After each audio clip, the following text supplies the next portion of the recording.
Vous êtes de plus en plus nombreux à nous suivre et à participer à l'évolution de la chaîne Afrique N24, et sincèrement nous tenions à vous en remercier. Nous lisons tous vos commentaires qui enrichissent le débat et vraiment nous vous demandons de nous soutenir, en aimant les vidéos pour une large diffusion, et pour continuer à avoir une ligne éditoriale indépendante, et vous proposer de nouvelles émissions toujours de plus en plus enrichissantes. Ne restons pas passifs, soyons actifs. Merci et à bientôt.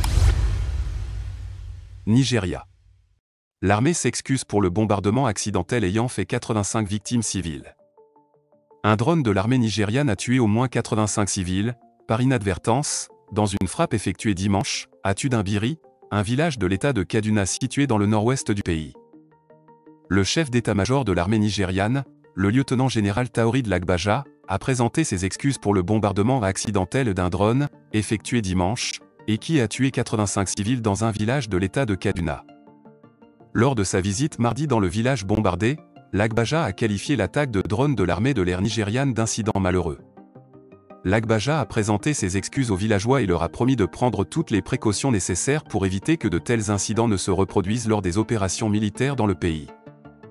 Hier, mardi, le Nigeria a annoncé qu'un drone avait bombardé dimanche soir le village de Tudimbiri, dans l'état de Kaduna, alors que ses habitants se rassemblaient pour célébrer une fête religieuse. L'Agence nationale nigériane de gestion des urgences a déclaré dans un communiqué que 85 corps ont été enterrés jusqu'à présent et que les recherches sont toujours en cours sur le site. Malam Jamalou, l'un des responsables du village, a déclaré que la plupart des morts étaient des femmes et des enfants et que le nombre de blessés dépassait les 50 personnes. De son côté, le gouverneur de Kaduna, Obé Hassani, a déclaré que le bombardement du village était « choquant » et a exigé une enquête immédiate sur l'incident.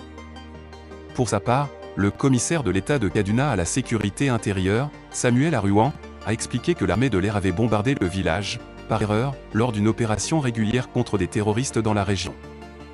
Le Nigeria a récemment été confronté à des attaques de bandes armées ainsi que d'organisations terroristes telles que Boko Haram et ISWAP dans différentes régions du pays. De temps à autre, les forces de sécurité du pays mènent des opérations pour lutter contre les bandes armées et les terroristes. Likez la vidéo si ce n'est pas déjà fait. Laissez aussi votre point de vue en commentaire.